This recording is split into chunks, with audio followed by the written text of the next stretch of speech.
Voice of Retail podcast. My name is Michael LeBlanc, and I am your host. This podcast is produced in conjunction with Retail Council of Canada. Meet Brain Corp CEO David Pinn, leader of an AI software tech company that powers the world's largest fleet of autonomous mobile robots operating in commercial indoor public spaces, including retail stores and warehouses. We spoke just before David was about to join us in Toronto for the big Collision Tech Conference and gathered his thoughts on the current and future state of AI in retail. Let's listen in now.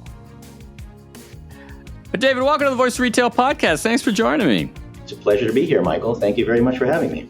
Well, yeah, we're talking in advance. It's the Friday before the big Collision Conference, and you'll be here in Toronto. Right now, where am I finding you? I am here in sunny San Diego, California. Fantastic. And this is actually take two. We had this big jet run right overhead. Is that common? Like, whereabouts are you? Are you near a fighter jet kind of place, or is that an airport? Where are you located?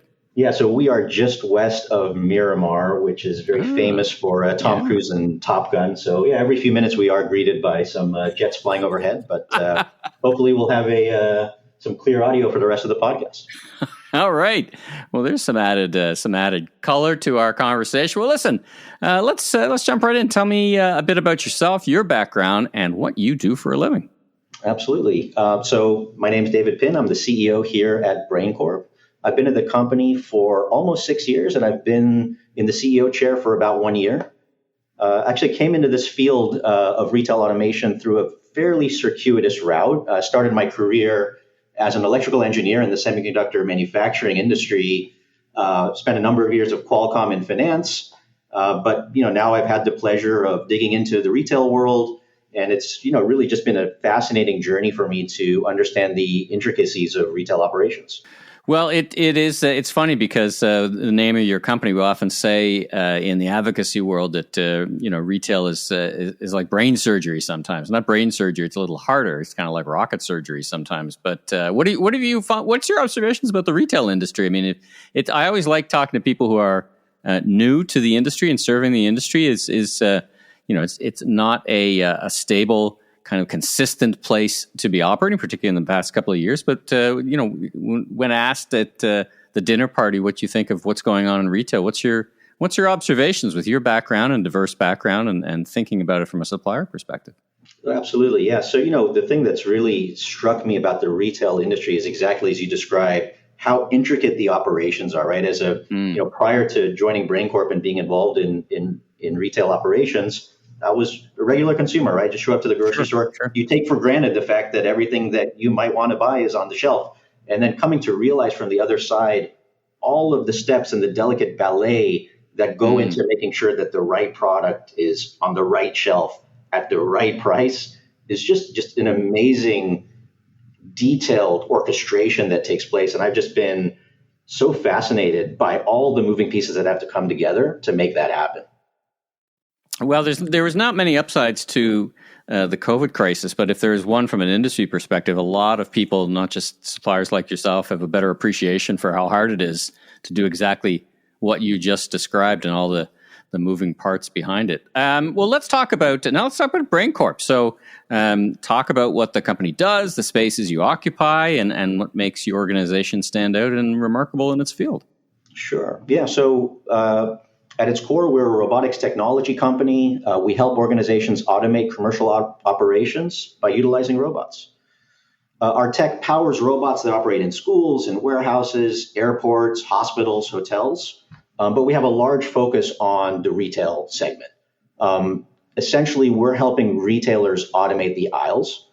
And what makes our company unique in this space is that we partner with leading manufacturers of manual equipment to help them create autonomous solutions. And why we think that's unique and valuable is that we allow end customers to enjoy the best of breed technology from Brain Corp, but also the best of breed hardware, manufacturing, and support from our partners.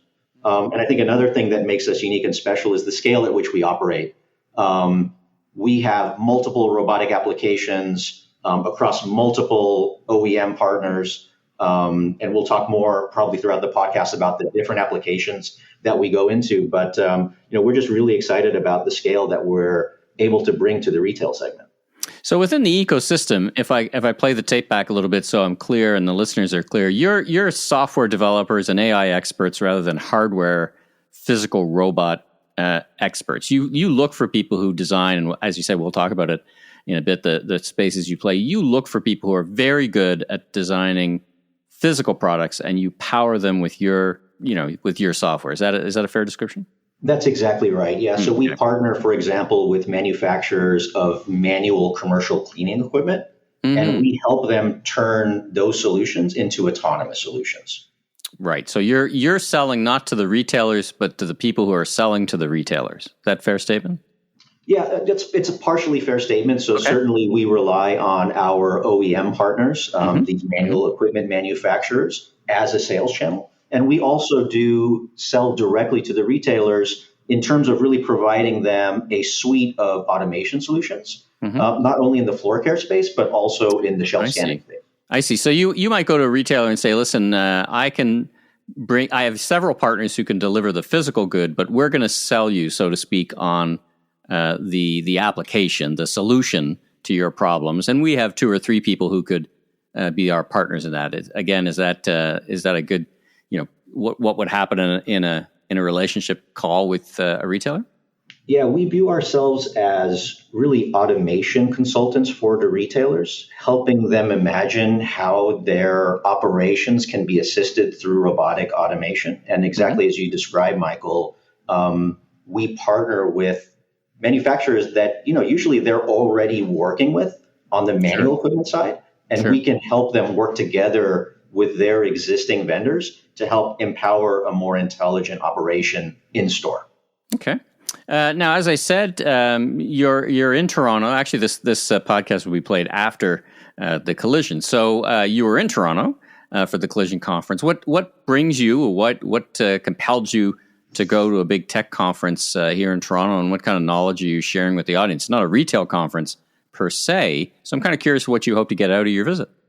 Absolutely. Well, this is our first visit to Collision, so we as a company are just very excited to be participating, meeting with leaders from across the technology landscape, just getting inspired by all the ways in which technology companies are changing ways of working, changing different industries. And so I'm really excited about it. What I'm going to be talking about specifically at Collision is about universal AI and the robotics revolution. And I'm on a panel together with Peter Chen, who's the CEO of Covariant. And the two of us will be talking about how AI is being applied in the robotic space. Since ChatGPT, AI has burst onto the scene in terms of the popular conversation, but it's been a conversation amongst us and industry folks for many, many years. I mean, you guys have been around since 2009. So this is not new ground for you. But let's talk about AI. So it's certainly a big popular topic of conversation. Now, it's a big driver in retail, and you guys have been at it for a long time. What did I read? You have 26,000 robots in field. So, clearly a depth of experience, both in time and scale. Now, as you've been in this, and as you said, you've been with the organization a few years, how's the AI field evolved? I perceive that there's been maybe a great leap forward geometrically rather than arithmetically, so to speak, in the past couple of years. Or is that just me just suddenly tuning into what's been going on? Certainly, the hype cycle is at its fever pitch right now when it comes to AI, but I can definitely help decompress that for you. So one thing is, that 26,000 number obviously keeps growing. We're very delighted to be close. We're actually circling in on 30,000 robots out in the field deployed right now. That's something very exciting for us in terms of demonstrating the scalability of our solution. But to your point, if you kind of rewind the tape back to 2009, when Brain Corp was started, it was really a group of neuroscience PhDs, computer science PhDs, getting together and using biomimicry, using the way in which the mammalian brain operates in order to create algorithms that learn by demonstration. And one of the things that we're very proud of that we've been developing over the course of those years is one-shot learning for the robots, right? So the way this actually manifests itself in the field is you have an autonomous floor cleaning robot. It actually looks just like a manual floor cleaning robot. Manual floor cleaning machine. The janitor hops on, they drive around once to demonstrate to the AI system, the route that the machine to take, the way in which the floor should be cleaned. And the robot takes that one demonstration and kind of generalizes it and uses it to then play back day after day after day that cleaning route, taking advantage of the learning that it received from that store janitor. And so that's the core technology, the core AI that was the kernel of Brain Corp's founding and is the kernel of our autonomous navigation solution. To your question about how things evolve over time, now what we see, of course, is huge leaps forward in terms of computer vision. Robots being able to recognize and systems being able to recognize what they see in front of them. Sure. The classic hot dog, not hot dog from Silicon Valley, if you remember that episode. And so where we've been able to take things, Michael, is not just cleaning the floors, but since we're going up and down the aisles anyway, we can point cameras at the shelves and we can collect imagery and we can send that imagery through computer vision systems, through image classifiers, and detect exactly what's on the shelf. And so using those breakthroughs to really help retailers improve their on-shelf availability, improve in general their execution of how they manage the shelf. And is that the real objective or point of arrival of this AI-powered technology, where you put it in and, all you work in basically three, I don't know what it's called, verticals areas: floor cleaning, supply chain, moving goods, and then shelf scanning, as you said. And each of those can be in its own way very dynamic environments. Is that where the AI comes in, that you teach it the first route, but then, a dog walks across the way, or a human is there, or they move a shelf? Is this how you don't have consistently retrain these robots or this AI? Is that where the artificial intelligence steps in, or is that a point of arrival for your products? That's definitely where the AI steps in. So the magic of the technology, right, is that it's got a couple of inputs, right? One is the intention that was taught to the robot through that training process that I mentioned, right? One time, drive around, show the robot the route that you want to take. So that's one input, is the training or the intention of what the robot is supposed to do. And then the other set of inputs is what's going on in the environment. Right. The dog walks past, right? Whatever might be happening at that particular moment, the robot through AI is able to create a representation of the world around it and use that representation along with understanding the intention to create a plan and execute on that plan for, adhering as closely as possible to that training, while acknowledging that the environment is going to be different every single time that route is run. I was at a conference a couple of years ago, and there was I think more just for show and demo, there was a little robot moving around with a tray full of coffee. And my observation was every time anyone went near it, of course, it was a busy conference, it stopped because it was like a safety thing. So the net effect was the robot didn't go anywhere because there was always somebody within its kind of diameter. How do you overcome something like that? So there's always somebody moving, and of course, safety is a paramount application. How do these three things, safety, efficiency, and machine vision, how do they interact? And so I'm delving a bit deeper here, but I think I want the listeners to kind of really understand how these things can work and what the future looks like. Absolutely. Yeah. So safety, of course, is always paramount. That's the first criteria, is that we need to have a safe system. And we're incredibly proud of our safety record, of course. So that goes without saying. But, it comes down to human-robot interaction, right? I mean, because our robots operate in and around the general public, it's really important to get those nuances right about how the robot interacts, right? The robot wants to give deference to people.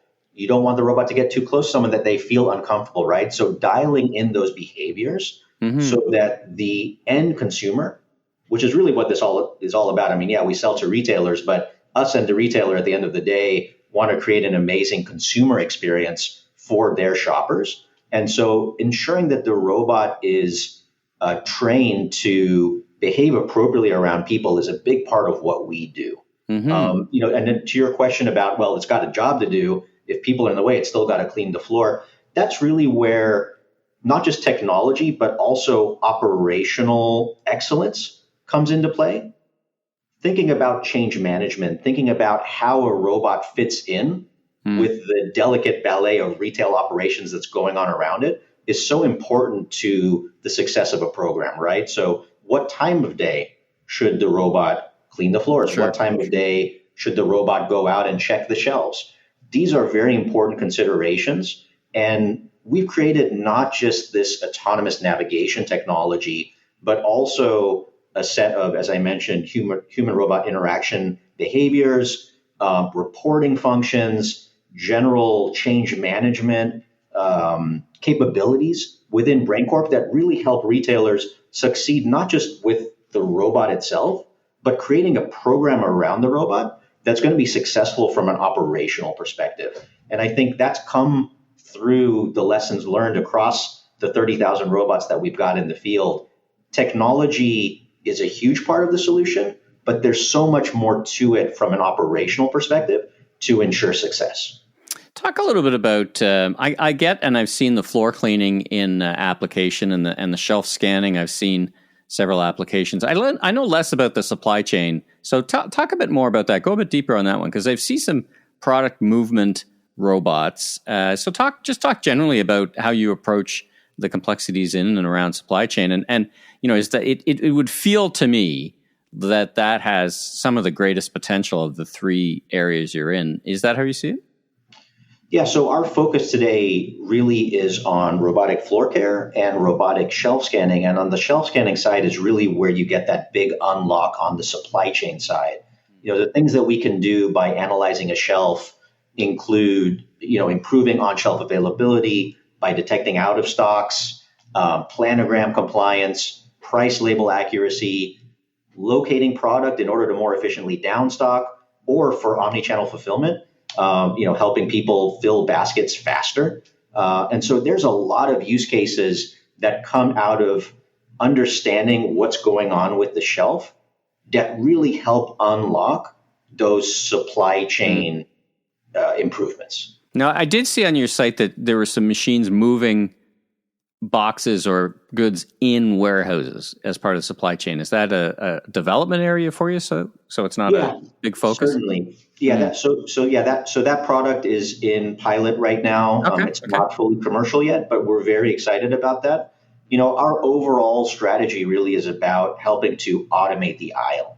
And what we mean by that is really looking at those parts of retail operations where retailers are really struggling to find labor, or areas where they're just jobs that aren't really well suited to a person, like that super detailed work of looking at every single price label and making sure that every single price label in the store is accurate. It's just not a job that the human mind is geared for.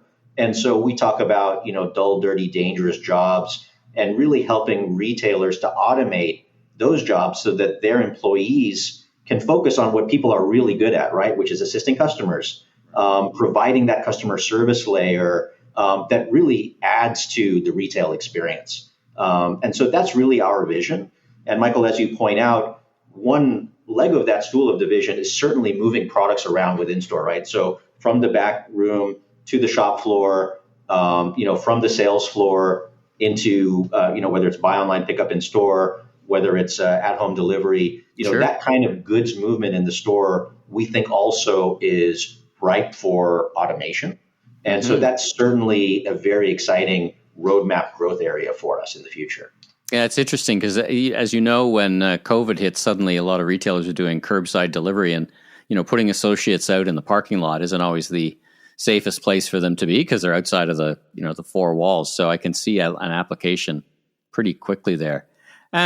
Let's finish off with advice for retailers. So they would be considering increasing their investment in robots. Who isn't? We, I think, as an industry, see shortage of people, and the implications around technology is very, very important. So with the industry moving fast, though, how do you not get tripped up? How do you not buy into a solution that then becomes, back to the beginning of our conversation, retail moves pretty fast, AI is moving pretty fast. How do you guard yourself against buying into a technology that 6 months from today becomes yesterday's technology, and talk about that a bit. Future proofing. I guess we call it future proofing in another way, right? It's a terrific question, Michael. And I think, for us, one of the main reasons why we focused our business model on creating an ecosystem is to enable that future proofing, right? So Brain Corp very intentionally is not a vertically integrated company. We partner with hardware manufacturers, as we discussed in the beginning of the podcast. For example, manufacturers of manual cleaning equipment, right? And so we're helping those companies provide autonomous solutions. But that's an example of partnerships in an ecosystem that avoids vendor lock-in. On the other side, on shelf scanning, once the robot's done its job of collecting images and doing the computer vision to understand semantically what's on the shelf, we have an ecosystem of partners that also helps on the other side of that to make sense of that data. Okay, we've detected that a certain SKU is on the shelf. Was it supposed to be on the shelf? What should be done about moving it around? All that kind of business logic we provide through an ecosystem of partners. And so our goal in making sure that retailers feel confident that they're buying a solution that is future-proof is ensuring that we've got this robust ecosystem of vendors for the retailer to choose from. And oftentimes, what we find is very helpful is that we're already partnered with a solution provider that the retailer is using in a manual operation. And so that really reduces the barriers to entry. Right. It reduces the risk of, making a bad vendor selection. And so that's where I think our model really allows retailers to take advantage of all of the benefits that AI is providing today and really solve business problems that exist today while maintaining existing vendor relationships, taking incremental steps that can really help alleviate some of those risks and retire some risk while at the same time unlocking the value. All right. I'm going to ask you a sports-related question. I don't know if you're into baseball or not, but if you're thinking about AI and the work you're in, the field that you master, what inning are we in? That's a great question. Early innings. Top of the second, should we say? Okay. Long way to go. There's definitely a long way to go. At the same time, we do believe that now is the time really for retailers to get involved. We've got almost 30,000 robots out in the field. People are using them day in and day out. Yes, it's early innings overall, but there are solutions that we provide. They're incremental solutions. They sit on top of solutions that retailers are already employing today. And so, we're all about really providing that incremental capability that allows retailers to make a very certain bet, even though it's early innings today. Okay. I like that answer because, of course, as you know, you can be, sometimes you're better being a fast follower than you are being, too bleeding edge in this stuff. So even though you're in the second inning, you're at a point in your model where you can still integrate with success and not, take advantage of all the upside and not see too much of the downside. It's pretty great. It's a pretty great model. Yeah, it's really all about incremental improvement is the way we see it. Right on. All right. Well, where can folks get in touch, learn more? Are you a LinkedIn person yourself? And how do people get in touch and all that stuff? You can definitely find me on LinkedIn. Would be honored if those who are interested find us on braincorp.com. It's a great way to get in touch. But hit me up on LinkedIn. Would be just delighted to chat with you. Well, David, thanks so much for joining me on the Voice of Retail podcast. Been really interesting, kind of learning this aspect of AI, and I think retailers are turning their minds and their artificial minds, if I can use the pun, more to AI and solving some real problems and solutions. So, thanks for joining me on the pod, making us a bit smarter about artificial intelligence. Well, thank you very much, Michael, for hosting me. It's been a pleasure to talk to you. Thanks for tuning into this episode of the Voice of Retail. If you haven't already, be sure and follow on your favorite podcast platform so new episodes will land automatically each week. And be sure to check out my other retail industry media properties, Remarkable Retail Podcast with Steve Dennis, and the Global E-Commerce Leaders Podcast. Last but not least, if you're into barbecue, check out my YouTube barbecue show, Last Request Barbecue, with new episodes each and every week. I'm your host, Michael LeBlanc, Consumer Growth Consultant, President of Emmy LeBlanc & Company, Inc., Maven Media, and keynote speaker. If you're looking for more content or want to chat, follow me on LinkedIn or visit my website at meleblanc.co. Safe travels, everyone.